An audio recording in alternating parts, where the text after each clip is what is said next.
ito ang istorya ng Tatong Kalye. Tara, samahan niya ako guys. Nandito na si Manong Simoy. Tatanungin natin kung totoo ba talaga na may mga istorya talaga yung mga tattoo niya. Sabi daw niya, nalibot na daw niya ang iba't ibang mga lugar. Simoy, may tanong lang ako. Yung mga tattoo mo, may mga sign ba yan? May mga ibig sabihin? Lahat ng mga tattoo ko na nakikita mo dyan, puro yan delikado, may mga istorya yan. Ito, kanina pa kasi ako, ito, anong sign nito? Ito yung nasa ubos. Ito? Parang ano yan? Tinatanong mo? Pinapakyan ako yan. Kuwan yan. Pagpunta ko ng Manila, mga kuwan yata ito na taon, 1962. Ang istorya nito, parang kadaan to kasi, parang alibatan ng chick. Ang istorya niyan, chung klang kling kling. Tatlo ang pinatay ko niyan. Sunod-sunod. Kita, ilang litra yan? Tignan mo. 1, 2, 3, 4, 5. 5 pinatay ko. Yung naririnig ko sa mga oristorya na nanggaling ka na doon sa Munti. Ito yung ba yung tusok sa Munti ito? Doon sa Manila, 'di ba galing ka sa Manila? Sa Munti. Napunta ko doon. Ito ang istorya nito. Ikita mo, tukan mo. Bakit nasa wala siya? 22 nga. Wala, bakit nasa wala? Yung nakikita ko kasi mga nasa tuo. Ako kasi yung mayor. Kaya nandito sa wala. Ang ibig sabihin niyan, nagkakalat, di ba? Tapos 22. Ang ibig sabihin niyan, 22 ang tumira sa aking bubut. Delikado ka pala. Alam. Yung nasa istorya sa loob, kaya ako naging mayor. Yung na, Mamati ka muna. Hindi naman yan makaraod. At saka, hindi yan maano. Kasi siyahan lang yan baga masakit. Pero pag mayara na tayo, marasa lang. Kaya pala 22 kasi 22 yung kumon sa'yo, tumira. Yung nasa dugan mo, ano yung nito? Ibig sabihin? Ito, siyempre natanong mo na. Ito, nataod. Parang kwan siya, parang kwan, kalayo nga, lumalangoy. Hindi yan kalayo. Kwan yan.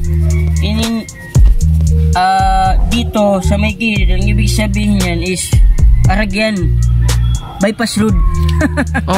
Tapos dito sa Bawbaw, parang kalamidad dyan, nagkakalayo yung parang bukid kumalayo. Tapos dito, presingan namin yan dito sa gitna. Presingan ng ano? Presingan sa pagkukuha namin. Kakatar. Kaya pala malubak ito. Pero yung una lang yung panahon na yun, ha? Hindi na yun. Yan nagbago na. Kita mo naman. Parang yung mata mo, parang lumilipat. Buburubalin siya yung mata mo. Well yan, ang tawag dyan Mannerism? Mannerism. Oops, wag mo munang scroll down. Shoutout nga pala sa mahilig maglaro dyan ng live events katulad ng PBE, NBE, boxing, at more events. Paano nga ba? Simple lang. Mag-register lang kan 1xbet at huwag kalimutan ilagay ang superior code na nilalang. At huwag niyong kakalimutan ilagay ang aming promo code na linalang. Yung mas maganda pa dito, sa first deposit mo pa lang, pwede mo agad makuha ang kanilang bonus na 12,000 pesos. So nandito na tayo sa dashboard ng game. Marami tayong pwedeng pagpilian ng mga laro. So ngayon pipili na tayo ng laro. So ang pinili ko ditong laro ay Swampland. Yan, tatalon ka lang dyan, tatalon. Kapag hindi ka mabulsot dyan, mananalo ka kaagad. Yun, nakatatlong beses na tayo tumalon. So panalo na tayo. So ano pang hihintay? Cash out na. Ituturo ko naman sa inyo kung paano mag cash out. Pindutin lang naman ang withdraw. Dito pwede kayong magpili kung kahit saan kayong gusto mag cash out. So Gcash kasing ginagamit ko, Gcash ang gagamitin natin sa pag cash out. So click, lalagay mo lamang dito yung amount as Gcash number at saka yung Gcash ng pangalan nyo at confirm. Ano pang hinihintay nyo guys? Kung gusto nyo maglaro at manalo, mag-register na kayo kan 1xbet. I-click lang ang link na nasa baba ng comment section. At kung kayo ay mag-share sa aming mga video, kayo na rin ay nakakatulong sa aming mga video na ginagawa. Maraming salamat! Ito anong nito? Karuyog signon. Taurus yan. Anong Taurus? Taurus, yung parang toro. Ito, nag-umpisa to. Nagtikang? Oo, nag-umpisa to sa paglabas ng Flema Breca.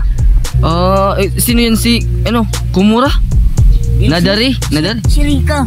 Si Nadari, nadara na. Naisipan ko siya magpatato kasi si Rika, yung pagkakalayo niya, hindi pa ganun. Oh. Kaya ito, yung istorya nito, si Nadari. Sa ilalim niyan, pag gumanon ako, nangangalas yan, oh. Sumusungay. Kaya pala. Pag ganyan, normal lang. Pag makita mong baga nangangalas siya, pasugad yan. Makaradlok pala yung mga tato mo. Oo. Ito. Ano to, parang babuwer, parang kwan. Kudal yan sa kwan. So may bahay nga kwan. Ito. Bago. Kinukudal. Kahit hindi mo tanongin, sasabihin ko sa'yo. Ah. Alam mo ba na tatlong taon niyang ginawa? Pagtato. Oo. Ang gamit yan, mano-mano lang. Ang kwan, bulpin. Hindi, mano-mano. Oh, tuod yan, tuod. Oo, yung paggamit niyang pasugad lang. Sinusugad niya. Parang kumikilikid ka man. Hindi kasi, ang pagtaod niyan, ako kasi nagtaod niyan. Pasugad pa ganun. Oo, parang may ibig sabihin ah.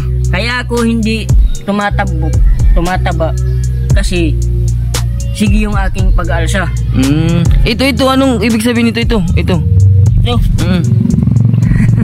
Love life? Love life yan.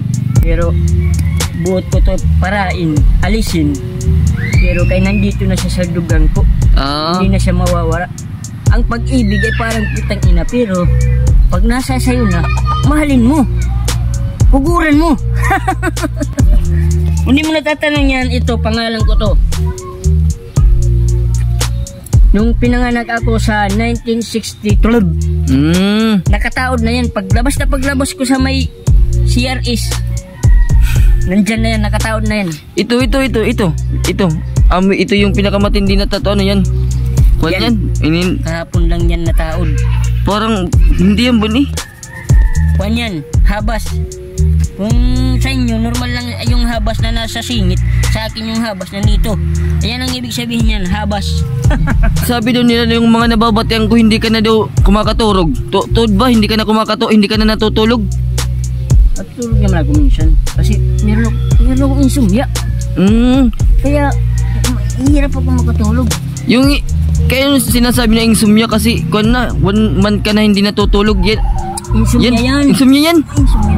Titingin ka nga sa akin, yung naong mo. Patingin niya yung naong mo. Insomnia yan. Oh. Man. Yung kaya hindi ako bumubuksol. Sige yung gym ko. Kasi yung pag-aalsa, di ba? Yung normal. Oh, yung barbell. Pag ganyan, di ba? Yung barbell, pag ganyan. Yung sa akin pag-aalsa, pag ganun. Oh, kaya pala hindi ka tumatambok. Naglara po yun.